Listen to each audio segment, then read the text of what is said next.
கர்த்தராகிய இயேசு கிறிஸ்து நாமத்தினாலே உங்கள் அனைவருக்கும் என்னுடைய ஈஸ்டர் வணக்கத்தை தெரிவித்துக் கொள்கிறேன். கர்த்தர் நாம ஸ்தோத்திரம். இந்த நாளில் இயேசு உயிரோடு எழுந்ததுனால எழுந்த பிறகு உற்சாகமூட்ட வார்த்தைகளெல்லாம் சொன்னார். நம்ம ஆண்டவர் எவ்வளோ நல்லவர் தெரியுமா? யாரோ என்ன இல்லை, நம்மளை அவ்வளோ நேசிக்கிறார். அந்த நேசிக்கிற ஆண்டவருடைய அன்பை நிறைய பேர் இன்னும் புரிஞ்சிக்காது இருக்கிறதுனால தான் பெருமையாக காணப்படுறாங்க. இதை நம்ம இன்னைக்கு கேட்கலாம், புரிஞ்சுக்கொள்ளலாம். என்னென்ன ஆசீர்வாதமான வார்த்தைகள் சொன்னாரோ அது அன்றைக்கு அவங்ககிட்ட சொன்ன இன்னைக்கு நம்ம கூட சொல்கிறேன். கர்த்தர் நாம ஸ்தோத்திரம். பாருங்கள், இது யோவான் சுவிசேஷம் சொன்ன ஒரு 7 உற்சாகமான வார்த்தைகளை பற்றி பார்க்க போகிறோம் சுருக்கமாக. முதலாவது யோவான் 20ஆம் அதிகாரம் 15வது. இயேசு அவளை பார்த்து, ஸ்திரீயே, ஏன் அழுகிறாய்? யாரை தேடுகிறாய் என்றார். அவள் அவரை தோட்டக்காரன் என்று எண்ணி, ஐயா, நீர் அவர் எடுத்துக்கொண்டது போனது உண்டானால் அவரை வைத்த இடத்தை எனக்கு சொல்லும், நான் போய் அவரை எடுத்துக்கொள்வேன். இல்லை, மகதலேனா மரியாள்னு ஒரு சகோதரி இருந்தாங்க. அந்த சகோதரி ரொம்ப கர்த்தரை நேசித்தாங்க. கர்த்தர் அந்த அம்மாவுக்கு 7 பிசாசு உரட்டினாங்க. அவ்வளோதான். சரி, எவ்வளோ நன்மைங்க பெற்றுக்கொண்டாங்க ஜனங்க. அந்த நாளில் உயிரோடு இருந்தப்போ எல்லாம் மறந்துட்டாங்க ஜனங்க. அந்த பெற்று சுகம் பெற்றுங்க எல்லாம் பெற்றுங்களே சிலுவையில் அரைஞ்சாங்க. ஆனால் இந்த சகோதரி ரொம்ப நன்றி உள்ள ஒரு சகோதரி. அதனால் அங்கே இஸ்ரேல் தேசத்துக்கு பார்த்தா அந்த அம்மா பேரில் ஒரு சர்ச்சு கட்டுக்கிறாங்க, மகதலேனா மரியாள். என்னன்னா ரொம்ப விசேஷமான ஒரு தாயார். அவங்க ரொம்ப கர்த்தரை நேசித்தாங்க. நீங்கள் கூட கர்த்தரை நேசிப்பீங்களாம், உங்களை கர்த்தர் சும்மா விட மாட்டார், ஒரு ஆசீர்வாதமாக மாற்றுவார். அந்த அம்மா என்ன பண்ணிடுச்சுனாங்க, மறுத்த பிறகு என்ன ஆச்சுன்னா, இயேசு மறுத்த பிறகு அந்த அம்மா 3ஆம் நாள் என்ன பண்ண, போய் கல்லறையில் போய் அவங்க முறைப்படி வாசனை திரவியங்கள்லாம் வச்சு அவங்கெல்லாம் என்ன வைக்கலாம் போயின்னு சொல்லிட்டு ஆயத்தப்படுத்தின்னு எடுத்துன்னு போகிறாங்க. இன்னும் கொஞ்சம் மரியாள் இன்னும் சகோதரிகள்லாம் கூப்பிட்டுன்னு போகிறாங்க. முதல்ல அவரை சிலுவையில் வரைஞ்சி கல்லறையில் வைக்கும் போது எல்லாம் இடம்லாம் பார்த்துக்கினாங்க.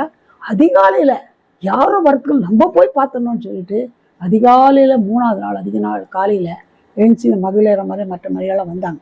அங்கே போய் பார்க்கும்போது கல்லறை யார் பெரிய பாறாங்கல் வச்சுருக்கிறாங்க, சீல் போட்டு அவர் எடுத்துன்னு போட்டு போகிறாங்க யாரான்னு. அங்கே போய் பார்த்தா கல்லறை திறந்துட்டு இருக்குது. கல்லறை யார் திறப்பாங்கன்னு போனால் தூதங்க வந்து அப்படி அழுது போட்டாங்க. அந்த கல்லறையை பார்த்தா உள்ள காலி ஆகுது. கல்லறையில் இயேசுவும் இல்லை, இயேசு சரீரம் ஒன்றுமே இல்லை. ரொம்ப அழுகுறாங்க இந்த அம்மா. அழுதுட்டு என்ன பண்ணுறது, இயேசு எங்கே போய் யார் எட்டுன்னு போனான்னு தெரியல, அழுதுனே இருந்தா அந்த அழுகையை கர்த்தர் பார்த்தார். நீ எதுக்காக அழுகுற? உன் அழுகையை கர்த்தர் பார்க்குறாரு. என் கண்ணீரை துடைக்கிறவங்க யாரும் இல்லை, நான் அழுதுனே இருக்கிறேன். எங்கள் அம்மாவும் இல்லை, அப்பாவும் இல்லை, எங்கள் புருஷனும் பார்த்துக்கல, பிள்ளைங்களும் பார்த்துக்கல, சொந்த யாருமே நினைக்கிறியா? உன்னை காண்கிற, உன் அழுகையை காண்கிற, உன் கண்ணீரை துடைக்கிற இயேசு வந்திருக்கார். அந்த மரியாதை அழுதுண்டா சும்மா இல்லை, அவர் அப்படியே உருகிறார். அவ்வளோ அருமையான அன்பானவர். அழுதுண்டா அழுதுன்னு போக்கணும் அப்படி யோசிக்கல. வந்து என்ன பண்ணாரு, நம்ம பார்த்து மரியாதை பார்த்து, ஸ்திரீயே, ஏன் அழுகுற? என்னத்துக்கு அழுகுறேன்னு கேட்குறாரு. யாரை தேடுறன்னு கேட்குறாரு. அவன் என்ன நினச்சிக்கினா, அது தோட்டக்காரர் போல்குது, அந்த கல்லறையில் இருக்கிற தோட்டக்காரர் நினச்சிக்கின்னு, ஐயா, நீர் அவரை எடுத்துக்கொண்டு போயிட்டீங்களா? எடுத்துக்கு போயிருந்தாக்கா அவர் வச்ச இடம் எங்கே வச்சுக்கிறீங்கன்னு சொல்லி நான் எடுத்துன்னு போகிறேன். என்ன அன்பு பாரு அந்த அம்மாவுக்கு சொல்லி சொல்கிறாங்க. அப்போது இதெல்லாம் நமக்கு என்ன தெரியுதுன்னா, நம்ம ஆண்டவர் நீ அழுதுந்தா விட்டுற மாட்டேன்னு சும்மா அழுகக்கூடாது. இன்னொரு இது அழுகில் 2 அழுகை இருக்குது. ஒன்று எப்போவுமே இது வேணாம், இது இல்லை, அது இல்லைன்னு அழுதா இந்த அழுகை கர்த்தர் கவலைப்பட மாட்டார். இது கர்த்தரை தேடணுன்ற ஒரு வாஞ்சை, கர்த்தருடைய காரியங்களை அழுகணும், கர்த்தருடைய காரியத்துக்காக அழுகணும்.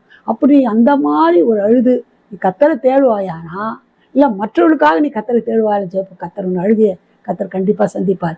அப்போ சொல்கிறாரு, ஏன் அழுகுறேன்னு கனிவோடு ஒரு விசாரிக்கிற தேவன் பாருங்க. அவர் உங்களை விசாரிக்கிறவர் ஆனப்படியால் உங்கள் கவலையெல்லாம் அவர் மேலே வைத்து விடுங்கன்னு வசனம் சொல்லுது. அதனால் நீ சும்மா அழுதுனுக்காத.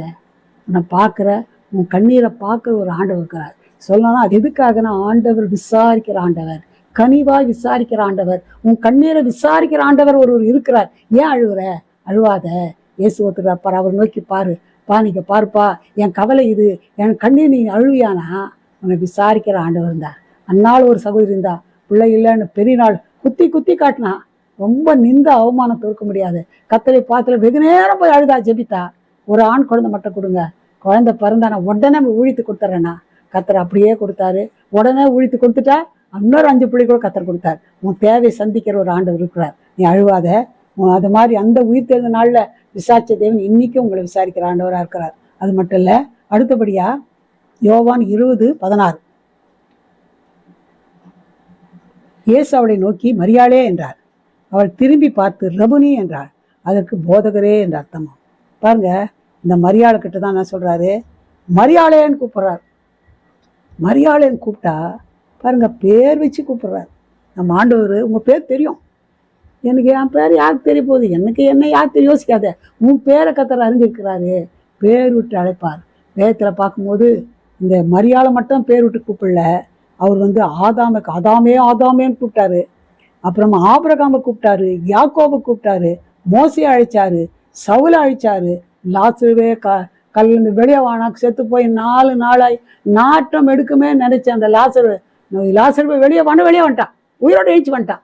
பாருங்க, இதெல்லாம் செய்த அற்புதம் செய்த ஆண்டவர் உன் கவலை மாற்ற முடியும். உன் பெயரை சொல்லி அவர் அழைப்பார். இன்னொரு காரியம் நான் சொல்றதுக்கு விரும்புகிறேன். இஸ்ரேல் தேசத்துக்கு போனப்போ எகிப்தில் போய் ஒரு நைட் தங்கியிருந்தோம். நைட்டில் படுத்து நானும் இன்னொரு சிஸ்டரும் உட்காந்து படுத்து தூங்கிட்டோம். நல்லா தூங்கிட்ட பிறகு நல்லா ஒரு மிட் நைட்டு விவலான்னு கூப்பிட்ற சத்தம் கழிச்சு திடுக்குன்னு நினைச்சிட்டேன். இவன் யாரும் பேர் விட்டு கூப்பிட மாட்டாங்க. எனக்கு தெரிஞ்சவர் என் கூட வந்து ஒரு பாஸ்டர், அவர் கூட என்னை பேர் வச்சு கூப்பிட மாட்டாங்க. இங்கே வந்து பேர் விட்டு யாருமே கூப்பிட மாட்டாங்க. என்ன இவன் பேர் விட்டு யார் கூப்பிடுங்க, எனக்கு ஒரு ஆச்சரியமாயிடுச்சு. டக்குன்னு எழுச்சி வந்து வெளியில் வந்து மொத்தம் தேடின அந்த பக்கம்லாம் இந்த பக்கம்லாம் பார்ப்பதுக்கு யாருமே இல்லை. தான் யோசித்தேன், நம்ம ஆண்டவர் பேரிட்டு அழைக்கிறார். அல்லேலூயா. பாருங்கள், உங்கள் பேர் கூட அவருக்கு தெரியும், பேர் விட்டு அழைக்கிறார். சகேன்னு ஒரு மனுஷன், அவன் என்ன பண்ணானா, ஆண்டவர் இயேசு எப்படிப்பட்டவரோன்னு பார்க்கணுன்னு விரும்பினான். ரொம்ப குள்ளமாக இருக்கிறான், பாவியான மனுஷன். நீ பாவின்னு அவர் நினைக்கல, அவன் குள்ளனாக்குது யாரும் ஜனங்கள் மத்தியில் பார்க்க முடியலன்னா போய் காட்டத்தி மரத்தில் ஏறி நின்று மேலேருந்து பார்த்துங்கிறான். நேரம் இந்த கூட வந்த ஜனங்கள்லாம் விட்டாரு, அதான் என்னை பார்க்கணும்னு நினைக்கான்னு சொல்லி நேரம் மரத்தடியில் போய் கீழே போய் என்ன சொன்ன, சகைவ சீக்கிரமாக எழுங்கி வா, நான் வீட்டில் வந்து தங்கணும்னார். அட பாவியான மனுஷனை போய் கூப்பிடுறாரு, அவங்க வீட்டில் போய் தங்க நினச்சாது. யாருன்னா என்னென்ன சொல்லுங்க, என்னை பார்க்கணும், நான் அவன் கேட்டதுனால நான் பார்க்குறேன், அவன் பாவம் மன்னிப்பு கொடுத்தாரு, ரட்சித்து இவனும் ஆபிரகாமுடைய குமாரனா இருக்கான்னு சொன்னார். அதனால் உன் பேர் அவருக்கு தெரியும், உன்னை பேரிட்டு அழைத்து உன் கவலையை கண்ணீரை மாற்றி உன்னை ரட்சிக்க அவர் வல்லவராக இருக்கிறார். அது மட்டும் இல்லை, பாருங்கள், யோவான் 20ஆம் அதிகாரம் 17ஆம் வசனம்.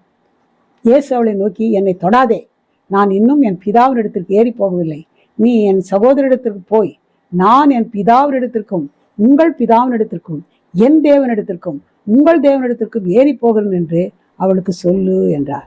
இங்கே பார்த்தீங்கன்னா, உயிர் தெழுந்த இயேசு தான் உயிர் தெழுந்த என்ன பண்ண செய்தியை வந்து எல்லாருக்கும் சொல்கிற வரைய ஒரு பொறுப்பை யார்கிட்ட கொடுத்தாருன்னு சொன்னால் இந்த மரியாள்கிட்ட தான் கொடுத்தாரு. போய் சொல்லு, தொடப்போனான். அப்படியே இயேசுன்னு தெரிஞ்சுக்கினாவோ, தெரிஞ்சின உடனே போய் அப்படியே தொடப்போனான். என்னை தொடாத, நான் உன் தேவன் என்னுடைய தேவன் கிட்ட நான் என்ன பண்ண போகிறேன், போகிறேன், இப்போது நீ போய் என் சகோதரருக்கெல்லாம் போய் சொல்லுன்னு சொல்கிறார். இப்போ நம்மக்கிட்ட கூட கத்த என்ன கேட்குறாருன்னா, உன் வாழ்க்கையில் கத்த செய்த நன்மைகளை, இயேசு இன்றும் ஜீவனோடு இருக்கிறான்னு எவ்வளோ பேருக்கு தெரில. குட் ஃப்ரைடே தெரியும் கூட ஜனங்களுக்கு ஈஸ்டர்னா என்னன்னு தெரில. ஈஸ்டர்னா இயேசு 3ஆம் நாள் உயிரோடு எழுந்த நாள். அதனால் அவர் உயிரோடு இருக்கிறதுனால நமக்கு எவ்வளோ நன்மைகளை செய்திருக்கிறார். அதனால் அந்த இயேசு இன்னைக்கும் ஜீவனோடு இருக்கிறார்.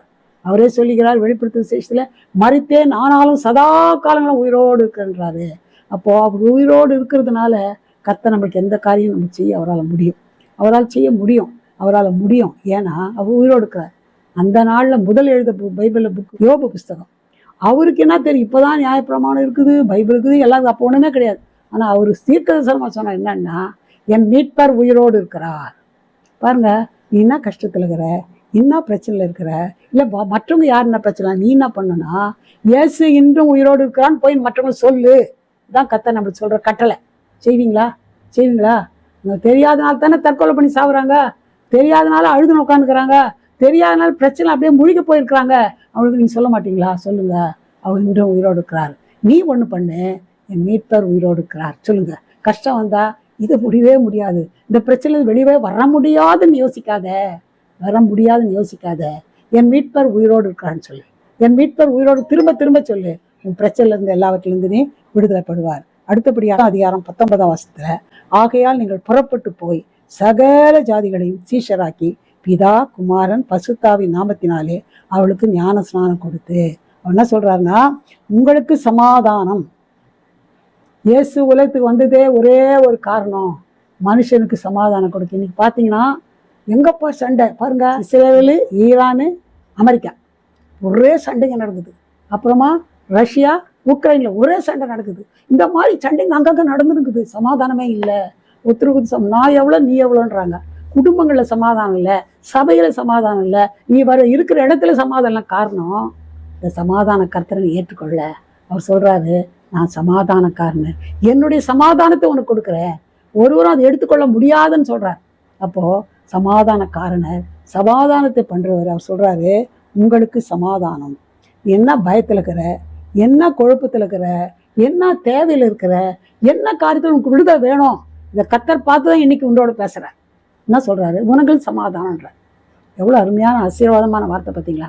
இன்னும் அழுவாதீங்க, இன்னும் கலங்காதீங்க, பிரச்சனையை பார்த்து கலங்காதீங்க, உங்களுக்கு சமாதானத்தை கொடுக்குற ஆண்டவர் நோக்கி பாருங்கள். பிரச்சனை எல்லாம் மாறிடும். சிலர் கோர்ட்டு கேஸில் மாட்டிக்கின்னு வருஷக்கணக்கில் போகிறாங்க. போகாதீங்க, இயேசுக்கிட்ட சொல்லிவிடுங்க அந்த பிரச்சனையை.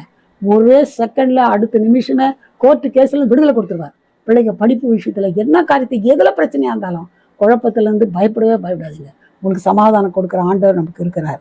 அது மட்டும் இல்லை, யோவான் 20 19 வாரத்தின் முதலாள் நாளாகிய அன்றைய தினம் சாயங்கால வேளையிலே சீஷர்கள் கூடியிருந்த இடத்திலே யூதர்களுக்கு பயந்ததினால் கதவுகள் பூட்டி இருக்கையில் இயேசு வந்து நடுவே நின்று, உங்களுக்கு சமாதானம். உயிரோடு எழுந்ததுனால்தான் கதவெல்லாம் பூட்டிட்டு இருக்குது.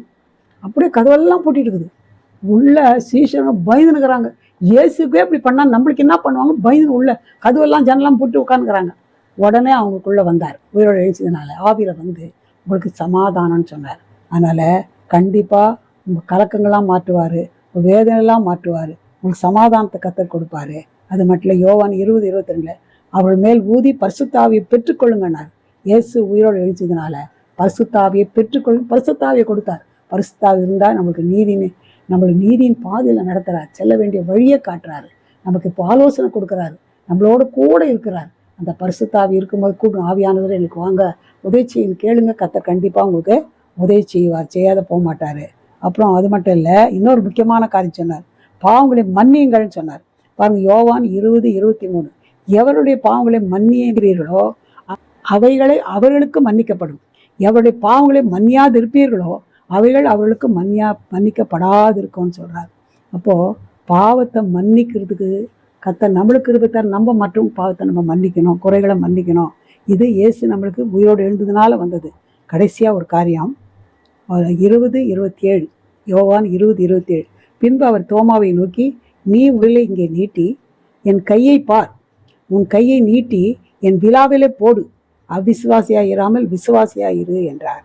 இது ஒரு கட்டளை. என்ன சொல்கிறாருன்னா, உற்சாகப்படுத்துகிறார். இயேசு உயிரோடு எழுச்சிட்டாரு. சீஷனுக்கெல்லாம் ஒன்றா உள்ளே இருந்தாங்க, கதவெல்லாம் பூட்டுன்னு இருந்தாங்க. அவங்களுக்குள்ளே வந்து சமாதானம் பார்த்துட்டு அவங்ககிட்ட பேசிட்டு மறைஞ்சிட்டார். அந்த நேரத்தில் இந்த 12 சீஷர் ஒருத்தர் காட்டி கொடுத்துட்டான், போய் நாடு கொண்டு செத்தான் யூதாசு. 11 பேரில் ஒருத்தர் போயிட்டு 11 பேரில் இந்த தாமஸ், அதாவது தோமா, அவர் அங்கே இல்லை. அவர் எங்கே போயிருந்தாரோ தெரியல. அந்த நேரத்தில் வந்து ஐயோ இயேசு வந்தார், நாங்கள் பார்த்துமேன்னு சொல்கிறாங்க. அவனுக்கு நம்பவே முடியல. நம்ப முடியாத, நான் பார்த்தா தான், அவர் விழாவில் குத்துனாங்க பாரு, அந்த குத்தில் காயத்தில் கையை விட்டா தான், விரலை விட்டா தான் நம்ப வேணாரு. உடனே நான் துரோகி, நான் அப்படியே பாரு விசுவாசி அப்படிலாம் சொல்ல மாட்டேன் மாண்டவர். உடனே அவர் சொன்னார். அவர் மறுபடியும் இருந்தப்போ அவங்களுக்குள்ளே மறுபடியும் வந்து, வா தோமா, என் விழாவில் கை போடுறேன்னு போட்டு பாருப்பா, போட்டு பாரு சொல்லிட்டு அவன் போட்டேன். ஐயோ ஆண்டவர்ன்றார். இப்போ தான் சொல்கிறாரு, நீ அவிசுவாசியாக இராமல் விசுவாசியாக இரு என்றார். இது யாரோ இல்லை, இந்த சென்ட் தாமஸ் மவுண்ட் இங்கே சென்னையில் இருக்குது பாருங்கள், இந்த பரங்கி மேலான்றாங்களே சென்ட் தாமஸ் மவுண்ட், அந்த இடத்துக்கு அந்த 11 சீஷரில் அவர் இஸ்ரேல் தேசத்திலிருந்து கர்த்தரால் அனுப்பப்பட்டு இந்தியாவுக்கு சென்னைக்கு வந்தார். சென்னையில் வந்து ஊழியம் செய்தார். ஊழியம் செய்தப்போ தான் அவர் அம்பில் போட்டு அடித்து சாவடிச்சிட்டாங்க. அவரை ரத்த சாட்சியாக மறிச்சார். அந்த மலை மேலே தான், அந்த இடத்துல தான் ஒரு சர்ச்செல்லாம் கட்டி வச்சுக்கிறாங்க. அவர் வந்தார். இயேசு இன்றும் ஜீவனோடு இருக்கிறாரு, அவர் வந்து பிரசங்கம் பண்ணார். அதனால் நம்ம கூட என்ன பண்ணணும், இயேசுவை விசுவாசிக்கணும். அவ்விசுவாசியாதபடி விசுவாசியாக கர்த்தர் நம்ம சொல்கிறார். நம்ம அவரை விசுவாசிக்கணும், எல்லா சூழ்நிலையும் விசுவாசிக்கணும், மற்றவர்களுக்கு அதை சொல்லிக் கொடுக்கணும்னு கர்த்தர் விரும்புகிறார். கர்த்தர் நாம் சோத்திரம். நீங்கள் அப்படி செய்யுங்க, கர்த்தர் உங்களை ஆசீர்வதிப்பா. நம்ம ஜெபிக்கலாம். எங்களை செய்தான பரம்பிதாவே, நல்ல வேலைக்காக நன்றி விட்டுருக்கிறையா. ஆண்டவரே, உயிரோடு எழுந்ததற்காக நன்றி விட்டுருக்கிறையா. எங்கள் பாவங்களுக்கு அதுக்காக நீங்கள் மறித்து எங்களுக்காக அன்று அடக்கம் பண்ணப்பட்டு எங்களுக்காக 3 நாள் உயிரோடு எழுந்து ஆண்டவரே இன்று பரலோகத்துல அந்த பிதாவின் வலது பாசத்தில் வீட்டு இருக்கிறீங்க, இன்றும் ஜீவனோடு இருக்கிறீங்கப்பா. அதற்காக சோத்திருக்கிறையா. எத்தனை பேர் ஈஸ்டர் கொண்டாடுறாங்களே ஒழிய ஆண்டவரே இதை பற்றி தெரிஞ்சுக்கலப்பா, அறிஞ்சிக்கலப்பா. எவ்வளோ கவலை, கண்ணீர்னா என்ன பண்ணுவேன், எங்கே போவேன், எதை செய்வேன்னு கலங்கி இருக்கிறாங்கப்பா. அவளோடு நீங்கள் இந்த நாளில் பேசுனீங்கப்பா. அவளை இயேசு இன்றும் ஜீவிக்கிறார். இன்று கத்தாவே சோத்திருக்கிறையா. ஆண்டவரே அன்று யோபு சொன்னது போல, இயேசு ஜீவனோடு இருக்கான்னு சொன்னது போல ஆண்டவரே நாங்களும் சொல்ல ஜீவனோடு இருக்கிற ஆண்டவரிடத்தில் குறைகளை பிரச்சனைகளை சொல்லி உம்மிடத்தில் எல்லாவற்றையும் பெற்றுக்கொள்ள நீங்கள் உதவி செய்யுங்கப்பா. அற்புதம் செய்யுங்க, ஆசீர்வாதி. என்ன பிரச்சனை இருந்தாலும் சரி, என்ன கண்ணீர்ல கவலையில வேதனை இருந்தாலும் இந்த வேலையில அந்த கண்ணீர் கவலை எல்லாம் மாற்றுங்க. ஆண்டவர் ஆறுதல் படுத்துங்க.